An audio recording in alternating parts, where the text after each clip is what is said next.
자식 얘기할 때가 아니라 우리 시험부터 붙자. 자, 이번엔 몇 페이지? 294페이지에 전비사업의 시행 방법하고 나옵니다. 자, 사업을 시행하는 방법은 몇 가지가 있더냐? 세 가지 사업마다 각각 다른데 주거환경 개선 사업은 일단 몇 가지가 있습니까? 네 가지 사업이 있다고 그래요. 그 네 가지 사업 어디 갔어? 요거죠? 첫째, 사업 시행 방법. 첫째, 사업 시행자는 정비개발시설 및 공동용시설을 새로 설치하거나 확대하고 토지 등 소유자는 스스로 주택을 보존, 정비하거나 개량하는 방법. 쉽게 말하면 무슨 말이야? 사업 시행자가 해주는 거라고는 딴 거 없어. 뭐 만든다? 도로, 상하수도, 공원 같은 거 만들어주고 여기다가 정비개발시설이 뭐가 만들어주고 또 공동용시설들 마을회관, 공동작업장 이런 것들, 구판장 이런 거 설치는 해주는 것만 누가 한다? 시행자가 해줘. 그리고 토지 등 소유자는 자기 주택은 스스로 주택은 지가 알아서 고쳐라 이렇게 하는 걸 우리 실무에서는 뭐라 부른다? 그걸 현지 개량 방법이라고 말합니다. 문장이 너무 길어가지고요. 그냥 줄여서 뭐란다? 현지 개량 방법. 근데 조심할 것.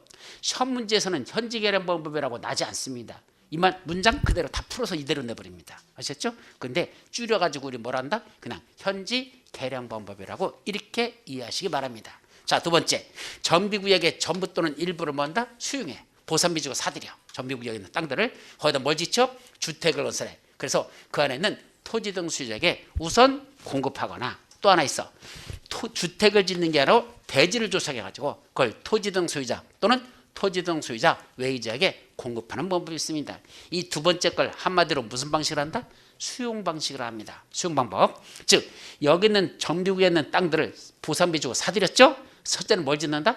주택을 건설해서 그 안에 있던 토지 등 소유에게 우선 공급 아니면 대지를 조성해서 토지 등 소유자 또는 토지 등 소유자 외의자에게 공급한다 그랬죠.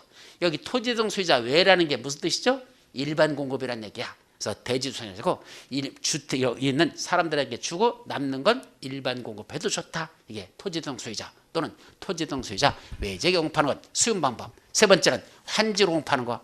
우리 환지 방식 아까 배웠죠? 그러니까 종전의 땅을 까먹여서 새로 땅을 만들어가지고 땅으로 바꿔주는 거. 건축물을 지어주는 게 아니라 원칙적으로 토지까지만 대지까지만 조성해 주는 거. 이것이 환지로 파는 방법입니다. 네 번째는 인가받은 관리처분에 따라 주택 및 부대시설, 복리시설을 건설하여 공급하는 방법. 네 번째는 뭐란다? 관리처분 방법 이렇게 말합니다.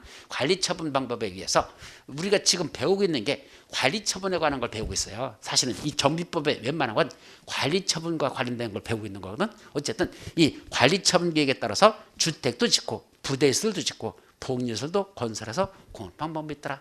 그리고 마지막 1번부터 4번까지를 뭔다? 짬뽕하는 혼용 방법이 있습니다. 그 혼용 방법은 책에 어디에 써 있죠?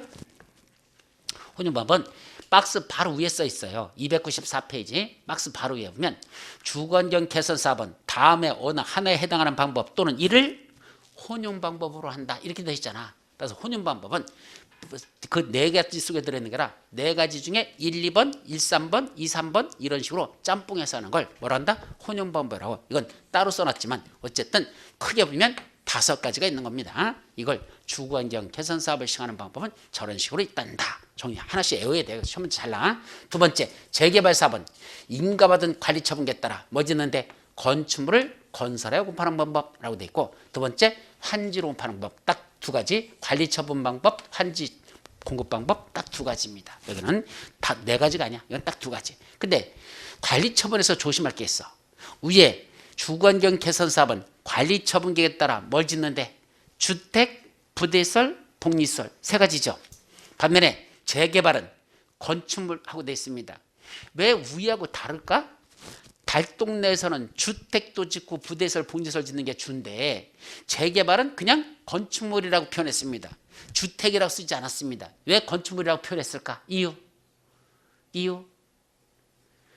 아까 우리 재개발에서 정비사업 용어 정의에서 재개발 사업이란 2가지가 있다 그랬죠. 근데 두 번째 어디서 시행되는 게 있었어? 상업지역하고 공업지역에서. 그건 상업지역, 공업지역에는 뭘 짓는 거죠?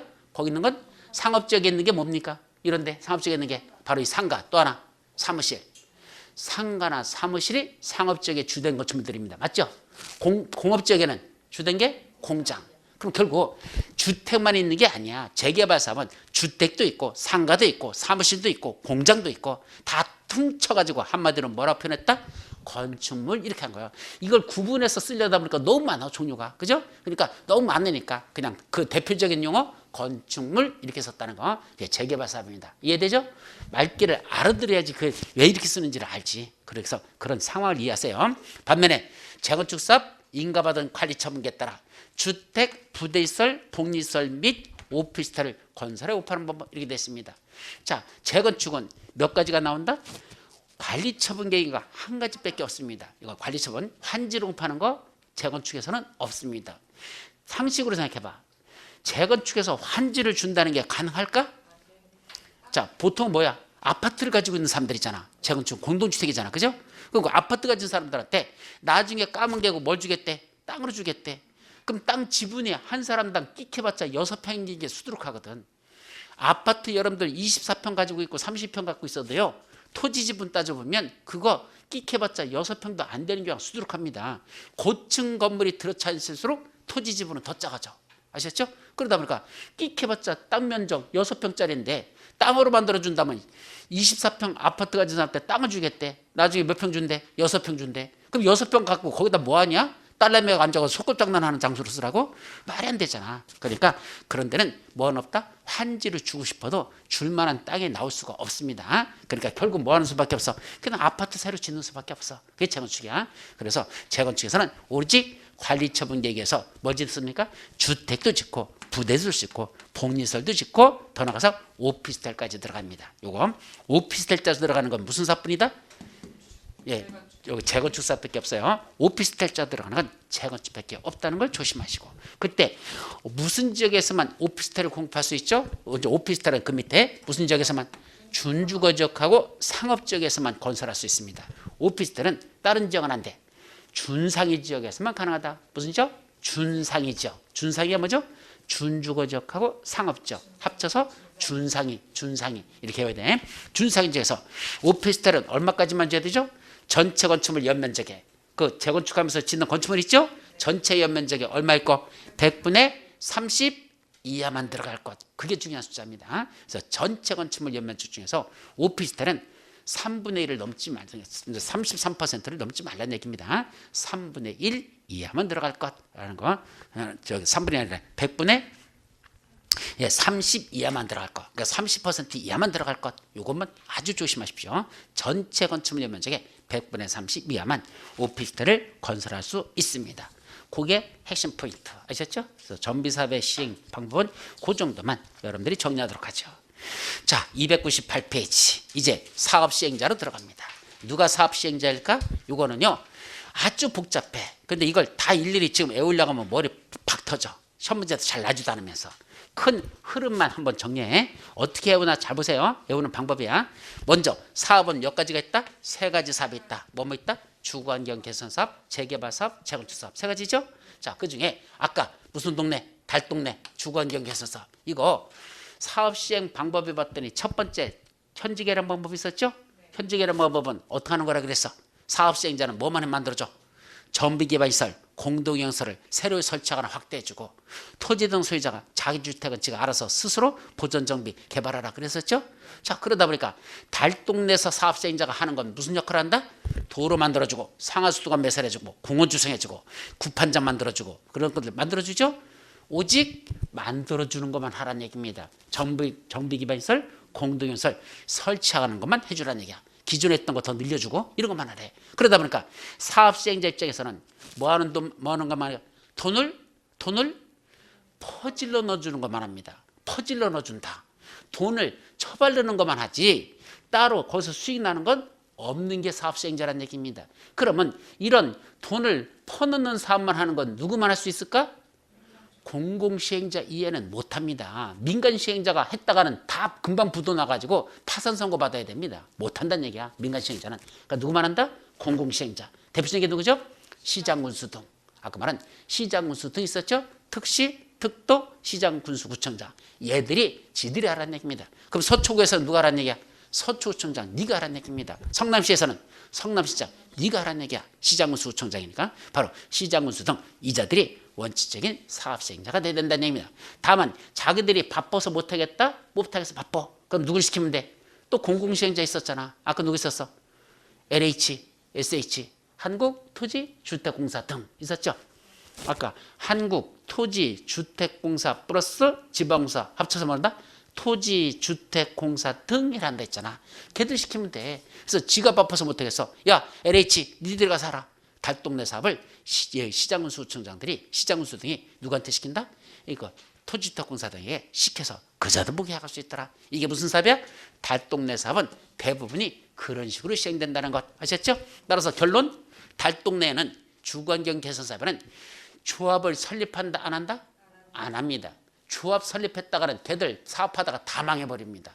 처벌낼 돈이 한두 푼이 아닌데 들어오는 수익은 없고 돈 넣은 처벌을 하면 그게 수익이 나면 수익이 안 나니까 뭐 하는 수밖에 없어? 망하는 수밖에 없어요. 못하는 거야. 그러니까 누가 한다?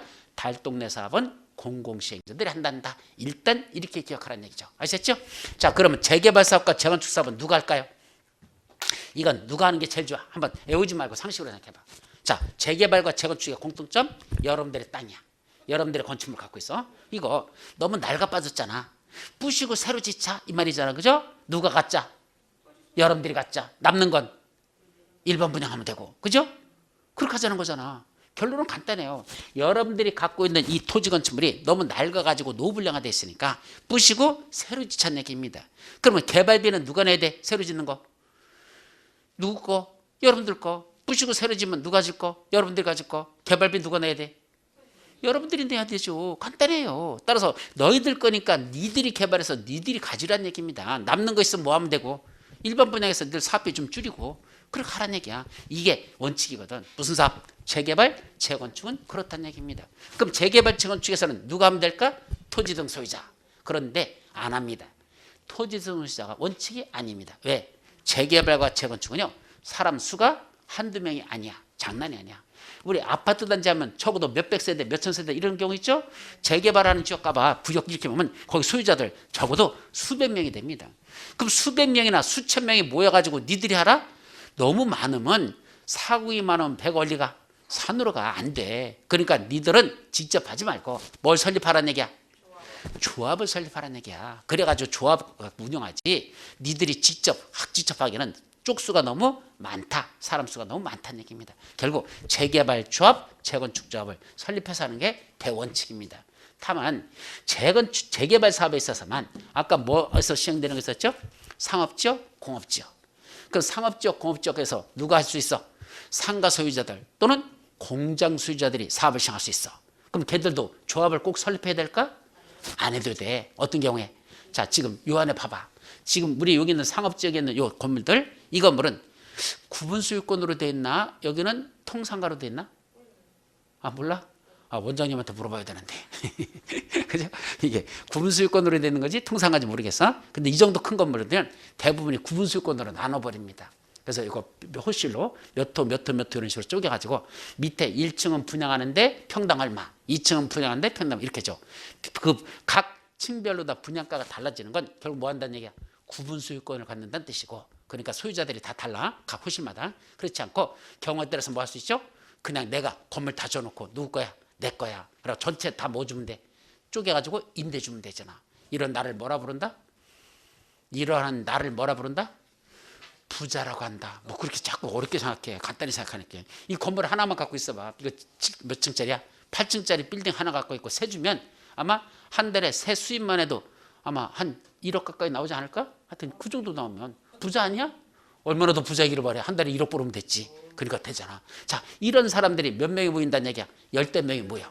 그럼 이 빌딩들, 여기 15개 빌딩이면 상당히 먼저 커요. 빌딩들이 크기 때문에. 그럼 15명이 모여가지고 뭘 할까? 조합을 설립할까? 안 해도 돼요. 왜요? 15명이 모여서 조합을 설립하면 한 사람은 조합장, 3명은 이사, 2명은 감사 뭐 이런 식으로 쥐들끼리 다 해먹으라고? 그럴 필요 없어. 그때는 뭐하죠? 15명이 그냥 직접 사업을 시작해도 됩니다. 즉 무슨 사업만?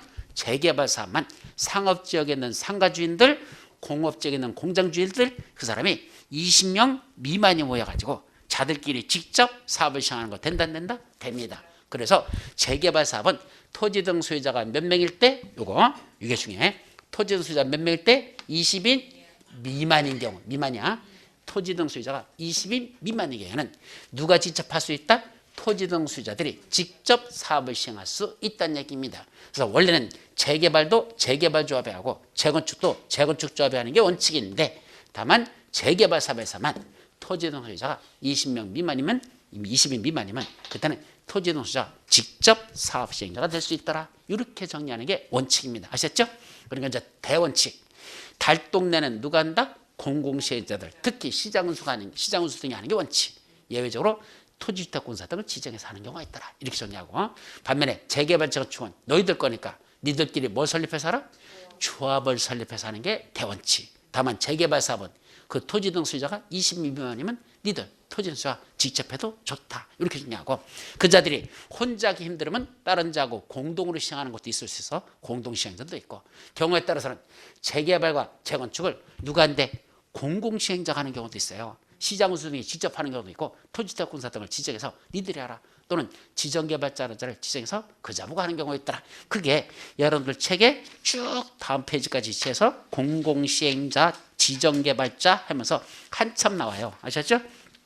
그래서 아직은 그런 것까지는 외울 건 아니고 일단 흐름으로 큰 흐름만 하고 달동네는 누가 한다? 공공시행자들이 한다. 재개발 재건축은 원칙적으로 누가 한다? 조합이 한다. 다만 재개발만 20인 미만일 때는 그 토지 등 소유자가 직접 해도 좋다. 아셨죠? 일단 그 흐름만 일단 정리해 놓고 나머지들 쪼개지는 것들은 생각보다 시험 문제 안 나. 그런 것들은 난 적이 없어. 그러니까 흐름만 먼저 정리해 놓으면 되지. 시험 문제에서 쪼개가지고 가끔 나긴 나지만 예를 들면 재개발 사업을 누가 한다고? 시장운수 등이 공공시행자 하는 경우가 있어. 어떤 경우에 그럴까? 그 사유에 해당하는 것들 골라라. 뭐 이런 것도 나긴 하는데 가끔 나지. 그거 하나 풀으려고 그 복잡한 걸 다 외울 필요는 없다. 그렇게만 하고 넘어갑니다. 아셨죠? 이제 305페이지 보니까 뭐가 나오죠? 조합이 나옵니다. 드디어 제일 중요한 정비사업 조합과 관련된 내용이 어디? 305페이지 맨 밑에 쪽에 나옵니다. 나와요? 자, 보자. 자, 그럼 조합을 설립하려면 뭐부터 구성해야 돼? 조합 설립, 추진, 위원회. 아까 여기는 토지 등 소유자가 바로 조합을 설립하는 게 아니라 일단은 조합 설립 추진을 먼저 구성하고 걔들이 조합 설립을 추진한다. 이렇게 2단계를 거친다 그랬죠? 그럼 이때 조합 설립 추진 위원회 구성해 가는 건 305페이지 맨 밑에 나와요. 그 중에 2번. 추진위원회 구성 및 승인하고 나오죠? 첫째, 조합을 설립하라는 경우에는 언제부터? 정비구역이 지정고시된 이후부터 토지 등 소유자들이 뭐하러 갑니까? 조합 설립 추진에 구성하기 위해서 토지 등 소유자 얼마큼 동의받아야 됩니까? 일단은 과반수의 동의가 돼. 그래서 추진위원들이 돌아다녀요. 이때 추진위원은 여기는 7명이 아니고 몇 명 이상이죠? 5명 이상이야. 그래서 위원장을 포함한 추진위원장을 포함한 5명 이상의 추진위원이 뭘 만들어서 운영규정 같은 거 만들고 그래가지고 누굴 찾아갑니까? 이때 시장운수 등에게 조합 설립 추진위원회 구성하려고 하니까 승인 지내주세요 라고 승인 신청하러 갑니다. 그때 토지 등 소유자 얼마큼 동의받아야 돼? 과반수. 그래서 토지 등 소유자 과반수 동의를 받아가지고 시장운수 등에게 구성 승인 신청을 합니다. 그럼 이제 시장운수 등이 그 내용 검토해보고 제일 중요한 게 동의서야. 그 동의서. 거기 혹시 하자가 없는지 또 가짜로 다 만들어놓은 그런 동의서가 없는지 이런 걸 확인해가지고 이상 없어? 그러면 조합 설립 추진에 구성에 대한 뭘 내주면 된다? 승인을 내주면 됩니다. 그래서 이 조합 설립 추진의 구성 승인 이렇게 말해요. 그래서 조합 설립 추진은 구성하고 승인 받는다. 이렇게 둘로 나눠져요. 거기까지만 여러분들 일단 기억합니다. 아셨죠? 자, 다음 페이지 보니까 추진에 하는 업무 같은 게 쭉 나오는데 그런 건 아직 외울 건 아니야. 306페이지 맨 밑에 창립청에도 나오거든요. 자, 조합을 설립하려면 뭘 열어야 돼? 창립청에 열어야 되잖아. 그래서 조합 설립인가 신청하기 전에 먼저 창립총회를 먼저 개최합니다. 근데 총회 개최하려면 옆 페이지 307페이지에 보시면 동그라미 2번 개최 공개 및 통지라는 말이 나오죠. 창립총회 개최하려면 창립총회 며칠 전까지? 14일 전까지 회의 목적이나 안건 등을 등기 우편으로 토지 등 소유자에게 발송 통지하라 이렇게 돼 있죠. 거기 보면 자 며칠까지 하랍니까? 14일 전까지 사람들에게 창립총회 개최하려고 하니까 14일 후에 개최할 거니까 어디에서 개최합니다 라는 내용을 그걸 등기우편으로 보내래요. 창립총회만 그래요. 며칠? 14일 전까지. 자, 그러면 여기서 이제 공법 전체를 볼게. 여기 말고. 만약에 총회 같은 게 구성이 됐어. 그럼 총회를 열으려면 사람들에게 연락해야 되나 돼?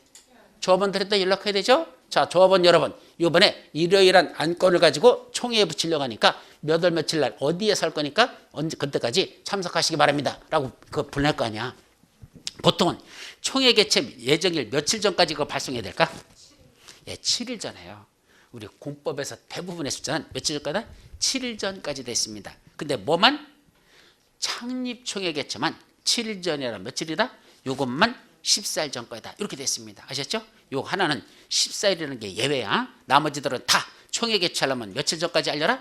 7일 전까지만 알려면 된다라고 돼 있으니까 그걸 한꺼번에 묶어서 그렇게 정리해두면 나중에 편리할 겁니다. 일단 거기까지만.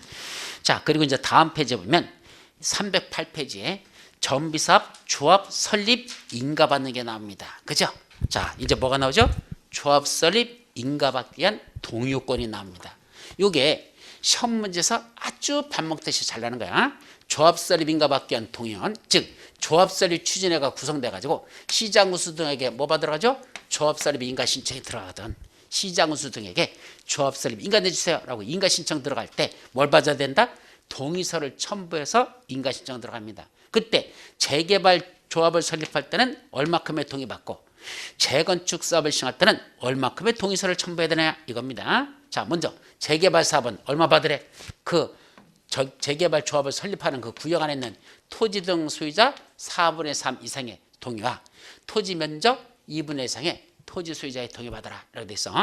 토지 등 소유자 4분의 3 이상 플러스 토지 면적은 2분의 1 이상이 되는 토지 소유자의 동의 받을 것 이렇게 돼 있고, 재건축 사업을 시행할 때는 주택단지와 주택단지가 아닌 지역 둘로 나눠집니다. 자, 무슨 말이 되냐? 여기 그림 보세요. 이 그림 지금 어떻게 그린 거냐면 이 말귀를 먼저 알아들어야 돼요. 이거는 이게 뭐죠? 저 뭐한 것 같다. 똑똑하다. 어떻게 도로인 줄 알았어? 그때 어떤 사람 뭐라는 줄 알아? 십자가요. 아니야, 도로입니다. 자, 여기에 아파트 단지가 있습니다. 여기 뭐 있죠? 101동, 102동, 103동, 104동, 105동, 106동, 107동, 108동, 109동, 110동. 자, 10개 동이 있다 치자. 자, 그리고 이 옆에는 뭐 있죠? 여기는 허름한 동네입니다. 낡아 빠진 시골 그냥 저기 단독주택이나 일부 상가 같은 것들이 있는데 낡아 빠진 지역이 있어. 그런데 보통 재건축 사업은 어디서 시행되죠? 재건축 사업은 보통 주택단지 안에서 시행되는 게 일반적입니다. 아파트 있잖아. 이런 데가 일반적이죠. 그런데 여기만 정비구로 지정되지 않고 정비구역이 이렇게 지정되는 경우가 있어요. 이렇게. 이게 정비구역입니다. 즉 뭐하기 위한? 재건축을 하기 위한 정비구역을 지정되는데 주택단지와 주택단지가 아닌 지역을 포함시켜서 여기를 재건축하겠다 이렇게 할 수도 있다는 얘기지, 꼭 아파트 단지만 재건축하는 건 아니에요. 그러니까 여기도 포함시킬 수 있어. 그럼 이제 여기 둘로 나눠졌죠? 이쪽은 뭐가 되고 이거는 주택단지가 되는 거고, 주택단지 101동, 102동, 103동 이런 식으로 돼 있고, 이쪽은 뭐가 됐죠? 주택단지가 아닌 지역이 이렇게 돼 있잖아. 그럼 이때 동의받는 게 어떻게 다는 게 다르다는 얘기입니다. 즉 이쪽은 이렇게 둘로 나눠가지고 주택단지에서는 주택단지대로 동의받고 아닌 지역은 아닌 지역대로 각각 받아가지고 그게 일정 요건을 다 충족해야 돼. 이쪽 요건 충족, 이쪽 요건 각각 충족한 거 그거 들고 조합설립인가 신청하라 가라 이 소리입니다. 그러면 이때 얼마큼 받을까? 주택단지에서는 얼마 받으랍니까? 거기는 구분 소유자, 거기는 구분 소유자 얼마? 4분의 3. 먼저 이거 정리하죠. 여기 10개 동이 있다 그랬죠. 그럼 한 개 동마다 동별로 다 받아야 돼. 첫째, 동별로 최소 요건이 있어. 동별로는 최소 얼마 받아야 돼? 토지 거기는 과반수 이상, 과반수의 동의 받아야 됩니다. 동별로는 구분 소유자의 과반수의 동의를 받아야 되고, 전체로서는 과반수 갖고 안 됩니다. 전체는 얼마야 돼? 토지 등 소유자 4분의 3 플러스 토지 면적 4분의 3 이상의 동의를 받으랍니다. 여기는 토지 등 소유자 4분의 3 플러스 토지 면적 4분의 3. 그럼 무슨 말이에요? 과반수하고 4분의 3하고 무슨 뜻이죠? 말기를 잘 봐봐. 말기. 여기 10개 동이 있다 그랬잖아. 한 개 동마다 100세대 있다고 가정해봐. 구분 소유자가 100명씩 있다고 가정해요. 한 동이야. 1개 동에 100명씩 있습니다. 그럼 10개 동이 있으니까 총 몇 명 있는 거죠? 1000명이 있습니다. 맞죠? 한 개 동에 100명씩이니까 10개 동이면 1000명이잖아. 어떻게 동의 받으라는 얘기야? 동별로는 과반수니까 100일동 몇 명 받아야 돼? 51명. 과반수는 반을 넘는 거니까 50명이면 안 돼. 51명이야. 102동도 51명, 103동도 51명, 110동도 51명. 한 개 동마다 최소한 과반수니까 51명 이상은 받아라 이 소리입니다. 그럼 만약에 과반수만 받았다고 가정해. 각 동별로 다 최소한만 받았어. 그러면 총 10개 동이니까 51명씩 10개 동이면 몇 명이야? 500? 내가 잘못 계산하는겨? 10개 동이니까 510명 아니야? 맞잖아. 한 개 동에 51명씩 받았으니까 10개 동 받았으면 510명이잖아. 곱하기 10 하면 되잖아. 간단해. 510명이야. 맞죠? 이러면 될까? 이것만 갖고는 안 된다는 얘기입니다. 각 동별로는 최소한 과반수지 전체는 과반수 갖고는 안 된다는 얘기입니다. 그럼 전체는 얼마 받으래요? 이거 4분의 3이니까 몇 명이야? 1000명에 4분의 3이면 750명. 맞잖아. 4분의 3이 얼마야? 750명. 1000명에 1000을 4수로 나눠봐. 1000을 4수로 나누면 250명씩이죠. 250명짜리 몇 개 모였어? 3개가 모여봐. 그럼 250, 500, 750 맞아. 그거 꼭 수학으로 계산 안 해도 돼. 그럼 산수로 계산해도 몇 명이 나와? 750명은 나오잖아.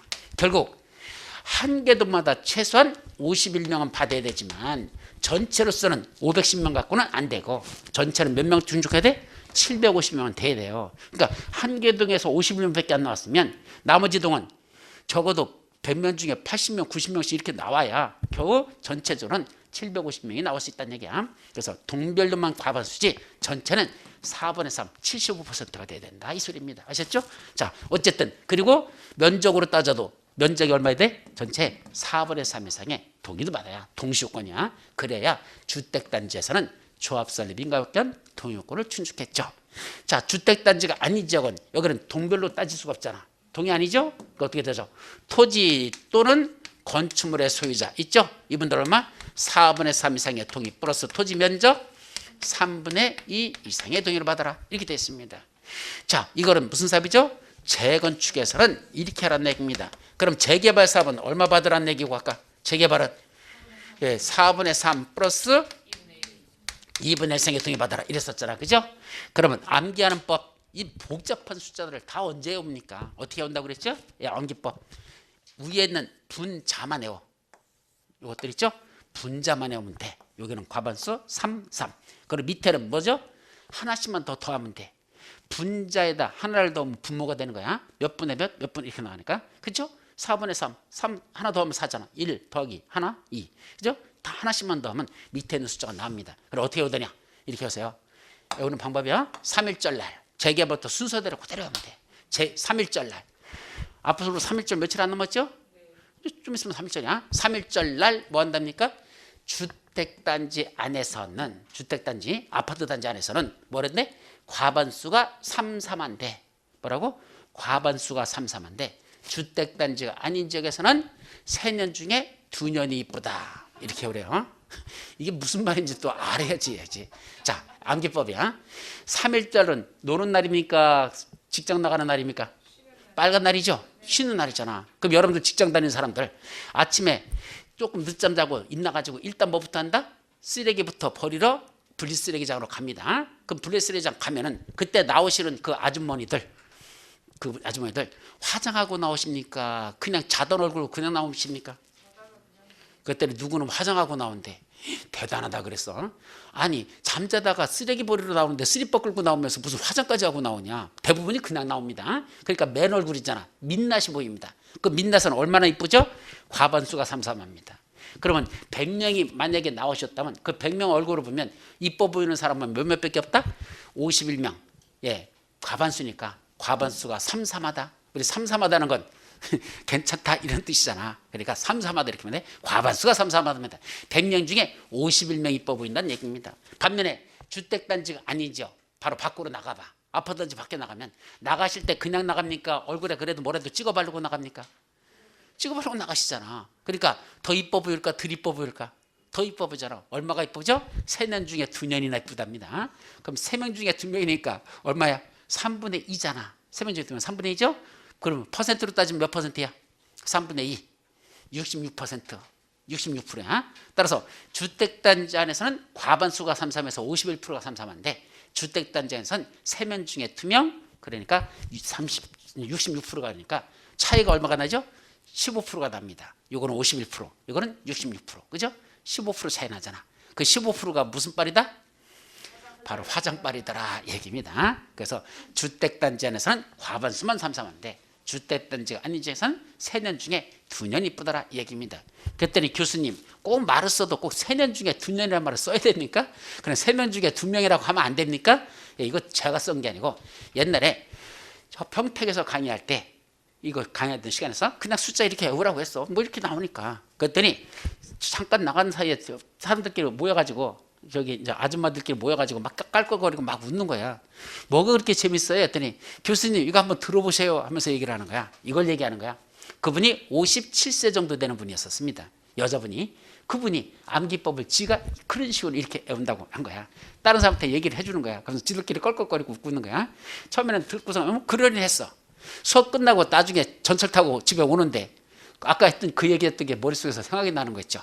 3.1절 날 주택단지에서는 과반수가 33인데 주택단지가 아닌 지역에서는 3년 중에 2년 이쁘다. 그 얘기가 머릿속에서 떠오르는 거야. 아 이거 외워주는구나. 그다음부터 뭐 하면 되죠? 써먹으면 되는 거죠. 시험 문제 낼 때는 이 순서를 바꿔서 낼 가능성은 0.1%도 없습니다. 항상 이 순서대로 그대로 나. 이 3, 1, 과반수 3, 3, 3, 2. 이 숫자만 나오거든. 그러니까 순서대로 외워놓고 답은 그때그때 거기에 맞춰가지고 그냥 뭐만 찾으면 돼. 밑에 거 몇 분의 몇 분이라는 건 외울 필요 없어. 몇 분의 몇 하는 분자만 외우면 답은 그것만 동그라미 쳐가지고 짝짝짝 찾아보면 그냥 똑 떨어져 나옵니다. 푸는데 2춤을 풉니다. 재작년에도 이거 시험 문제 났었거든. 합격 숙여 보십시오. 이 암기법으로 푸니까 2춤 안에 답이 타져 나왔대. 예, 그렇게 외우는 거지. 일일이 이 숫자 복잡한 걸 어떻게 외웁니까? 아셨죠? 이것만 외워두세요. 그 정도만 지금 정리하고 나머지들은 쭉 넘어가고 어디까지 갈까? 그런데 315페이지 한번 넘어가죠. 조합에는 누구 있다냐? 넷으로 구성돼요. 314페이지 중간부터 나오는데 조합의 구성, 조합원이 있어요, 임원이 있어요, 총회가 있어요, 대의원회가 있습니다. 아셨죠? 4개로 나눠져. 그 중에 누가 조합원일까? 그 314페이지 중간에 나오면 전비사업의 조합원은 누구랍니까? 어찌저로 토지 등 소유자로 한다라고 되어 있습니다. 거기 314페이지 중간에 나와. 누가 조합원이다? 토지 등 소유자가 조합원이라는 얘기입니다. 이 말. 그러면 자, 우리 조합은 2가지 조합이 있죠? 재개발조합, 재건축조합. 그럼 재개발에서는 누가 토지 등 소유자였었죠? 재개발에서는 누가 토지 등 소유자? 전비구역에 위치하는 토지 또는 건축물의 소유자 또는 그 지상권자. 그럼 몇 명이야? 3명. 토지 소유자, 건축물 소유자, 지상권자. 이 사람들이 토지 등 소유자. 바로 그분들이 조합원이라는 얘기입니다. 반면에 재건축은 아까 누가 했었어? 전비구역에 위치하는 건축물 및 부속토지 소유자. 그랬었죠? 그러니까 건축물하고 부속토지 갖고 있는 사람, 같이 가지고 있는 사람, 이분들만 토지 등 소유자라 했죠? 바로 그 뜻이야 이게. 즉 누가 조합원이냐라고 했더니 재건축에서는 토지 등 소유자란, 재개발에서 토지 등 소유자란 정비구역에 위치하는 토지 또는 건축물의 소유자 또는 그 지상권자. 재건축에서는 건축물 및 부속토지 소유자 이런 거죠. 다만 재건축은 그 괄호에 또 제한이 있어. 뭐로 돼 있어? 재건축은 재건축 사업에 동의한 자만 해당. 이란 말이 그 두 번째 줄 마지막에 나오죠? 나와요? 314페이지 중간에 그 내용에 두 번째 줄 마지막 부분에 재건축 사업은 재건축 사업에 동의한 자만 해당이라고 돼 있잖아. 다시 말하면 재건축에서는 아까 누가 동의했습니까? 여기 보세요. 재건축에 동의한 사람이 누구야? 과반수 33, 3년 중에 2년. 이 말이죠? 이렇게 동의한 사람이잖아. 과반수 33, 3년 중에 2년. 이 사람들이 동의한 사람이죠. 이분들만 조합원이고 동의하지 아니한 자들은 조합원이 아니다? 아니라는 얘기입니다. 반면에 재개발은 3.1절 날, 3.1절 있죠? 이 사람들만 조합원입니까? 아니라는 얘기야. 동의하지 않아도 재개발은 그 구역 안에 있는 사람들은 다 조합원이 되는 것이고 재건축은 그게 아니고 요 동의한 분들만 조합원이 된단다. 아셨습니까? 그 차이점도 정확하게 숙지를 해 주셔야 됩니다. 자, 그리고 옆 페이지 보니까 조합원 지위의 승계 문제가 나와요. 원래 조합원 지위 양도 될까 안 될까? 재개발, 재건축 조합원 지위 양도 될까 안 될까? 뭐 생각 안 하고 자꾸 대답할래? 돼요? 315페이지 맨 위에 오시면 재개발하고 재건축 조합은요. 조합원주의 양도 증여됩니다. 거기서 있죠. 맨 위에 조합 설립인가 받은 이외에 조합 설립인가 이외에 양도나 증여나 또는 판결 등으로 인하여 조합원의 권리가 이전된 때는 조합원의 권리를 취득한 자를 조합원으로 본다라고 됐을까? 양도가 되는 거죠. 자, 이거 애울려 가지 말고 왜 양도가 되는 거야? 이유가 뭐야? 그렇죠. 소유권을 갖고 있잖아. 내 거잖아. 소유권이 있으면 그 소유권을 뭐 할 수 있죠? 사용, 수익, 또 하나 처분할 수 있다. 예, 우리 민법에 보면 그 소유권에 대한 권능이 세 가지가 있죠. 소유권이라는 권리 속에는 세 가지 권능이 들어있다. 몇 가지? 세 가지. 뭐뭐? 사용권, 수익권, 처분권 들어있잖아. 그러니까 내 거니까 내가 조합원 지위를 갖고 있다 하더라도 내 아파트 내가 팔고 떠날 수 있는 권리가 있어 없어? 있다는 얘기야. 처분권 인정하자는 얘기야. 내 거니까. 만약에 아직 내가 아파트를 갖고 있지 않아. 앞으로 지어서 내가 가지려고 하는 아파트야. 이건 지금 내 건 아니야. 근데 앞으로 내가 지을 거야. 그래서 가질 거야. 이거 우리가 흔히 말하는 분양권이라는 의미를 갖죠. 이것들은 함부로 양도하지 못하는 원칙입니다. 왜냐하면 아직 소유권을 취득하지도 않은 걸 만약에 양도할 수 있도록 하면 이거 전부 다 뭐 될 수 있어? 투기화 될 수 있어요. 소유권도 취득도 안 하고 그냥 중간전매 이거 잘못하면 투기화 된다는 얘기입니다. 따라서 소유권이 없는 것에 대해서는 아직 장차 가지려고 하는 것들 이것들은 함부로 양도를 못하게 하는 게 원칙이고 내가 이미 소유권을 취득해서 갖고 있는 것에 대해서는 어떤 상황에 따라서 팔고 떠날 수 있는 기회를 주는 게 원칙이라는 얘기입니다. 양도할 수 있다 하셨습니까? 이걸 먼저 전제하죠. 근데 중요한 건 그 밑에 동그라미 디귿이야. 315페이지 맨 위에 세 번째 줄. 어디에서만? 투기관리기관에서 조합원주의 승계는 제한을 받습니다. 시험 문제 날 가능성이 높아요. 어디에서만? 투기관리기관에서. 자, 어떤 경우에 거기 재건축 사업에서는 언제부터? 조합 설립인가 받은 이후부터. 그 다음 거 재개발 사업은 언제부터? 관리처분계 인가 이후부터 뭐 한답니까? 각각 자기들이 갖고 있는 조합원주의를 타인에게 양도하면 양수한 자는 원칙적으로 조합원이 된다 안 된다? 안 되는 게 원칙이라는 거. 그건 일단 먼저 정리하세요. 여기까지는. 자, 무슨 지구안에서만? 투기과열지구라는 지역에서만. 재개발 사업은 언제부터? 재건축 사업은 언제부터? 조합 설립인가 받은 이후부터. 재개발 사업은 관리처분인가 받은 이후부터. 그럼 그때부터 양도가 안 된다는 얘기야. 그럼 어떤 게 더 규제가 심한 거야? 재개발이야? 재건축이야? 잘 생각해봐. 어떤 게 더 양도가 심한 거야? 뭐가 먼저입니까? 조합 설립이 먼저입니까? 관리처분계인가가 먼저입니까? 당연히 사업시행자 있는 조합 설립인가가 훨씬 전이죠. 그 다음에 사업시행자가 실시계획, 사업시행계획서 작성해서 사업시행계획 인가받고 분양하고 그 다음에 관리처분계획으로 들어가잖아. 그러니까 관리처분계획 한참 후의 얘기죠. 그러니까 재건축 규제가 더 심한가요? 재건축 언제부터? 조합 설립인가 받은 이후부터. 재개발은 훨씬 더 지나고 나서 관리처분계획인가 받은 이후부터는 뭐 할 수 없다? 양도하면 안 된다라는 게 대원칙이더라. 일단 그 원칙까지만 기억하세요. 예배는 나중에 중요할 겁니다. 자, 그 다음 페이지 조합의 임원하고 나오죠. 그래서 임원에 관련된 것 중에 1번 구성 자격요건 및 임기 작년에 일부 박스 속에 개정된 게 있는 건데 요거는 출제 가능성이 높아. 몇 페이지? 316페이지. 맨 위에 조합의 임원하고 나오죠. 그리고 동그라미 기억 표시만 해주세요. 그거는 나중에 그림공법에서 뭐야? 어디 갔어? 넘어가라. 요거 나중에 요거 정리할 거야. 임원이 될 수 있는 자들 아무나 다 되는 게 아니고 이런 요건 최소한 거주 요건이나 최소한 소유 요건 둘 중에 하나를 갖춘 자만 임원이 될 수 있대. 그래서 이건 나중에 올 거니까 하여튼 임원이 되기 위한 요건은 둘 중에 하나는 최소한 충족할 것 이거거든. 근데 이게 생각보다 만만치 않아. 외울 때. 그래서 여러분들이 혹시 나중에 내가 갖고 있는 이 아파트 임원이 될 수 있을지 없을지는 이건 임원하고 싶은데 자격이 되는 자는 이걸 분석해가지고 둘 중에 한 가지는 최소한 충족해야 임원이 된다라는 게 있는데 그건 나중에 새로 정리할 테니까 지금은 넘어가요. 작년에 새로 신설됐거든. 그래서 올해 시험 문제 추천서 있다 그런 뜻입니다. 나중에 정리하죠. 자, 그 다음에 옆 페이지 여러분들 보시면 317페이지에 조합 임원의 직무 등하고 중간에 동그라미 디귿 나와요. 317페이지 중간에 임원의 직무 등 했을 때 중요한 게 뭐죠? B번 동그라미 B 감사의 대표사요. 이거는 도시개발조합에서 말씀드렸어. 비슷합니다. 어떻게 됐어?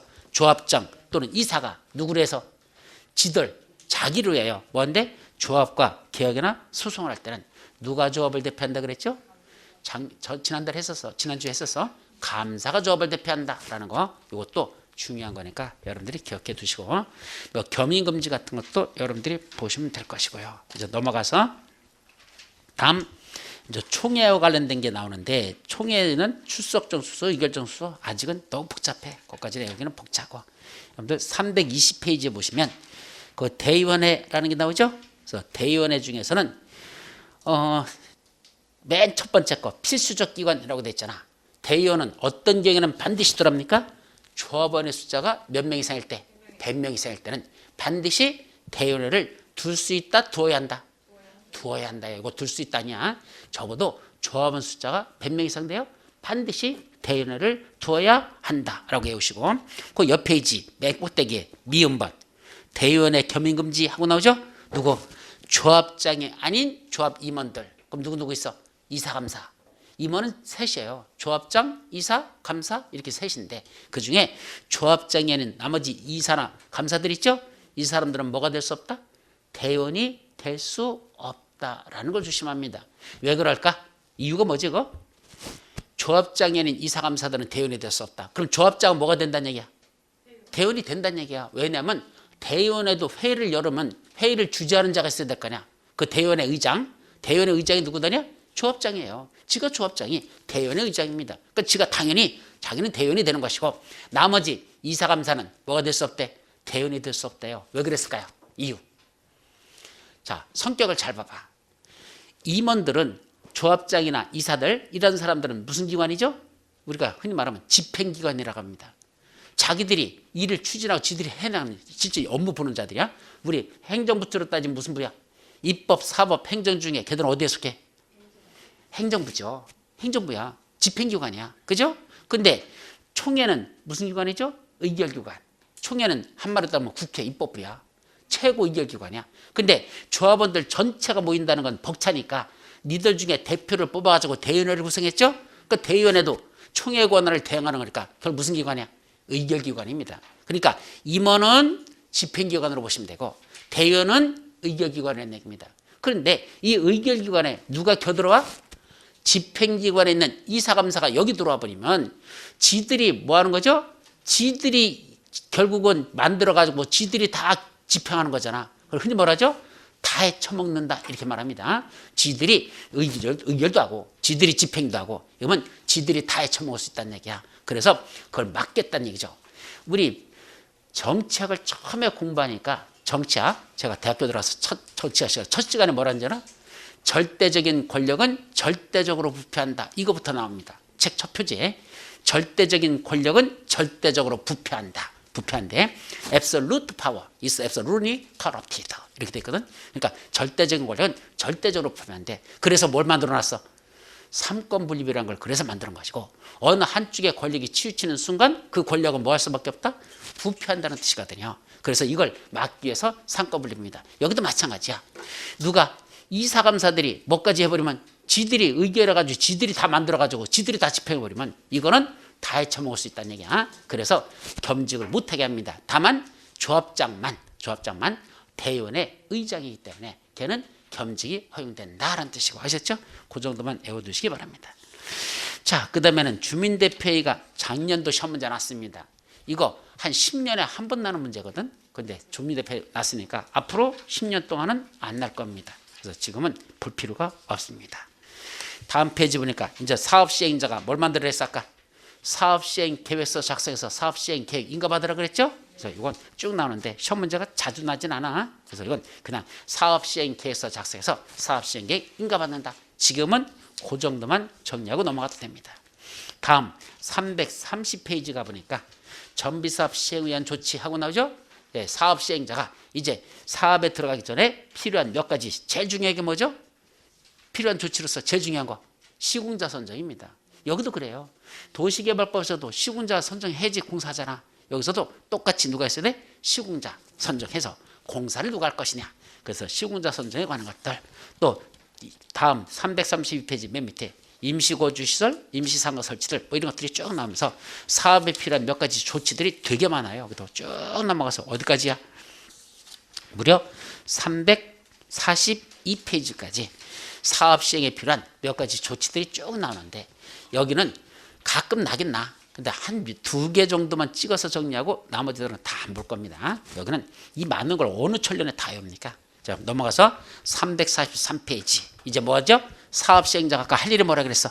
사업 시행 계획서 작성해서 인가 받았죠? 사업 시행 계획 인가. 그러면 이제 뭐 한다고 그랬어? 사람들에게 사업 시행 계획 인가 받은 거 보여주고. 여러분, 이번에 우리가 이렇게 사업을 시행해도 된다고 인가 받았거든요. 따라서 이렇게 하는 거에 대해서 마음에 드시면 여러분들 뭐 하셔요? 마음에 들어 뭐 하라고 그랬어? 분양 신청하세요. 이 말입니다. 보세요. 마음에 들어? 봐봐. 마음에 들어 안 들어? 이거 마음에 들어? 마음에 들어? 마음에 안 들어? 이 친구는 분양 신청 안 할 거야. 마음에 안 드니까. 그죠? 내 손바닥 좀 마음에 든다고 좀 얘기 좀 해보라. 이게 뭐야? 관리 사업 시행 인가받은 내용이야. 인가받은 내용을 여러분한테 보여줘야 되잖아. 그죠? 보여주면서 이렇게 하려고 하는데 여러분들 마음에 드십니까? 이 얘기야. 그러고서 마음에 들으면 분양 신청하시고 아니면 하지 말란 얘기야. 이게 이제 뭐로 들어간다? 분양 신청으로 들어가는 겁니다. 그럼 언제까지 여러분들에게 이걸 알려줘야 될까? 거기 첫 번째 줄에 나와 사업 시행 계획 인가의 고시가 쓴 날로부터 인가 받았죠? 그때부터 언제까지? 원칙적으로 120일 이내에 일정한 사항을 토지 등 소유자들에게 통지하고 또 그 지역에서 발행되는 일간신문에 공고까지 하랍니다. 따라서 인가받은 내용을 사람들에게 통지하고 공고하라는 얘기야. 물론 그 중에 이러이러한 것들은 통지하고 이런 것들은 그건 이제 공고하라고 돼 있는데 첫 문제가 재작년에 이게 났었어. 통지하는 거 따르고 공고하는 거 따로 있어. 그 내용을 시험 문제 냈거든. 우라질 못 풉니다. 그런 거 나오면. 근데 감으로 때려줘서 푸는 건 있어. 자, 잘 들어봐. 그럼 자, 관리처분 사업 시행계획 인가된 내용 있죠. 그 중에 일부는 여러분들에게 뭐 해야 되고 통지해야 되고 일부는 일간신문에 공고를 하라는 얘기입니다. 그러면 여러분들에게 개별 통지하는 거고 공고하는 거에서 가장 큰 차이점은 여러분들의 개인적인 정보들 흔히 말하는 사적 정보 있죠. 이건 공고하면 됩니까 안 됩니까? 안 되죠. 그 사람만 알아야 될, 나 다 알아라 하고 공고하면 큰일 나지. 그러니까 사적인 내용은 공고해서는 안 되고 사람들에게 뭐 할 것? 통지하라 이야기고 뭐 일반적으로 같이 다 알아야 될 것들 그죠? 사업 기간이 얼마나 걸릴 건지 그때 뭐 이런 일반적인 사항은 다 알도록 뭐 하면 되죠? 공고하면 될 거 아니야. 따라서 사적인 건 통지하고 다 알아야 될 일반적인 내용은 공고한다. 이 정도만 알아두고 지문에 따라서 그걸 찾아보라는 얘기야. 자, 재작년에 이게 시험 문제 났는데 사실은 그 통지할 거 공고할 내용들이 엄청나게 많아요. 한 20몇 가지씩 되거든. 이걸 어떻게 다 외우느냐고. 그 시험 문제는 뭐죠? 싸가지 없는 새끼가 냈다. 이렇게 하고 하지 말고 그렇게 끝내지 말고 가만히 있어봐. 꼭 통지하라는 건 개별적인 프라이버시와 관련된 내용일 것이다. 공고하는 건 일반인들 다 알아도 되는 것일 거다. 이렇게 생각하고 지문을 보면서 이게 개별적인 프라이버시와 관한 건지 아니면 다 알아도 되는 것인지를 생각해서 답을 찾으면 답은 하나밖에 없다는 얘기입니다. 그래서 답을 찾은 거야. 아시죠? 그런 걸 뭐라고 한다? 그게 진짜 실력이에요. 알고 있는 걸 틀리면 병신이라고 그랬지만 모르는 걸 어떻게 내가 유추 해석해서 답을 찾아가시냐. 아무래도 공부한다는 의미와 통제하는 의미는 그렇게 다를 것이다라는 걸 일단 알고 있으면 문제 풀 때 그거에 맞춰서 이건 개별적인 내용이라서 사람들한테 공고하면 안 되겠구나. 그건 통지사항이구나. 이건 누구나 다 알아도 좋겠다. 그거는 통지사항이겠구나. 아니 그건 공고사항이겠구나. 이런 식으로 구분해서 풀라는 얘기입니다. 아셨죠? 그래도 답은 나와요. 아셨습니까? 일단 거기까지만 말씀드렸죠. 그런 요령이 시험 문제 푸는데 상당히 중요해요. 나중에 보면. 자, 이제 마지막 넘어가서 여러분들 340 벌써 이제 2시가 다 됐네. 347페이지 보면 관리처분계획의 수립 기준 하고 나오거든요. 그래서 수립할 때 마음대로 수립하지 말고 기준이 있는데 그중에 맨 밑에 현금 청산이라고 했어. 347페이지에 뭐로 돼요? 너무 좁은 토지 또는 건축물이다. 정비구역 지정 후 분할된 토지를 취득한 자에게는 뭔데? 현금으로 청산할 수 있다. 이 말. 언제부터? 정비구역이 지정고시 된 이후부터 뭐 하는 자? 분할된 토지를 취득하라 취득하지 말라? 취득하지 말란 얘기야. 정비구역이 지정되고 나서 그 이후에 한 필지를 5필지로 한 사람이 나눠가지고 4필지를 팔았어. 팔면서 뭐라 하죠? 여러분 이거 분양 가지고 있으면요 나중에 뭐 받을 수 있어? 분양권 신청해가지고 여기 아파트 분양받으면 돈 되거든요. 그러니까 이거 사세요. 그럽니다. 언제부터? 정비구역이 지정고시 된 이후에 분할된 토지를 고지랄로 팔면서 프리미엄을 줘서 파는 사람들이 있어. 그거 혹 해가지고 사면 된다 안 된다? 안 된다는 얘기야. 그거 샀다가는 뭐 된다? 비옵시옷 된다 얘기입니다. 비옵시옷. 뭔지 아시죠? 빙신되는 거니까 그런 거 함부로 사서는 안 된다라는 걸 경고하는 거야. 사실은 여러분들이 중개업자나 일반인 여러분들이 알아야 되는 것들이 이런 게 중요한 거 아닌가요? 14일 뭐 이내에 뭐 해야 되고 그건 지 새끼가 알아서 하면 되지. 그걸 왜 우리가 해보느냐고 숫자를. 그죠? 그러니까 주민들의 의견 듣는 거 14일 동안 들으라고? 들을 새끼가 알아서 14일 동안 들으면 되지. 우리가 그거 외울 일은 아니거든. 이런 게 진짜 중요한 거든. 그러니까 이런 걸 시험 문제를 집중적으로 내고 정말 외울 걸 외우라고 해야지. 시잘데없는 걸 자꾸 시험 문제 내니까 짜증나더란 얘기야. 이런 게 중요한 겁니다. 실무에서 대단히 중요해. 결론 정비구역이 지정고시된 이후에는 분할된 토지는 취득하지 말라? 취득하지 말라. 그런 거 취득했다가는 현금 청산당하고 쫓겨나더라. 그런 뜻입니다. 자, 그 다음에 주택의 공급 기준 하고 나오는데 348페이지 맨 밑에 박스 속에 나오는 거 있죠? 그건 수도권, 과밀업자권과 과밀업자권이 아닌 지역에서 재건축 사업을 시행할 때 그 토지 그 공급에 관한 게 나오는데 그것까지 했어야 되는데 그건 지금은 생략할게요. 오늘 시간이 오버됐으니까 일단 그 정도까지만 할게요. 더 뒤에도 밝게 일부 있는데 이걸 나중에 우리 심화 과정에서 볼 수 있으면 그때 보도록 하고 나머지 뒷부분은 그 정도 맞아. 아까 관리처분계 인가받고 나서 뭐 한다 했죠? 그 다음에 건물 때려부시고 새로 짓는다 그랬죠? 그래서 짓고 나서 다 지었으면 제대로 지었는지 뭐부터 갖고 준공 인가받고 공사하려고 공고하면 끝났다. 고시하면 끝났죠? 그거로 끝난 겁니까? 아니 이제 소유권 이전이라는 절차가 있다 그래서 소유권을 이전하고 그다음에 이제 등기부정리 해야 되고 그다음에 그 청산금 받을 돈 있으면 받고 줄 돈 있으면 줘야 된다 했죠? 그런 절차가 뒷부분에 조금 더 있다라는 정도만 정리하시고 오늘은 여기까지 마무리합니다. 자, 다음 주에는 뭐 나가죠? 건축법. 예, 건축법은 핵심은요. 제가 공부했던 방법을 얘기할게요. 처음에 저 건축법 공부할 때 되게 어려웠습니다. 이유는 제가 문과 나왔지 제가 이과 나왔습니까? 그죠? 사회과학대학 나왔지 내가 언제 이과 나왔습니까? 건축학과 몰라. 그러니까 용어가 어려워. 말귀를 못 알아들어. 이 건축의 용어가. 건축 용어를 여러분들이 안 해봤잖아. 그죠? 그래서 건축 용어를 어떻게 이해한다? 그림과 사진으로 이해할 겁니다. 아셨죠? 그래서 건축법은 특히 사진이 많아. 그래서 말귀를 못 알아듣는 건 사진 갖고 보면서 이해를 하시면 그러면 어렵지 않습니다. 금방 이해할 수 있어. 그래서 건축법의 특성은 그림과 사진으로 이해하셔야 되지 문장으로 이해하려고 하지 말라. 아셨죠? 그래서 다음 주는 그래서 이 그림을 집중적으로 보도록 할 겁니다. 자, 오늘 여기서 마치고 명절 잘 쉬시고 다음 주에 건강한 모습으로 다시 뵙도록 합니다. 여러분 수고하셨습니다.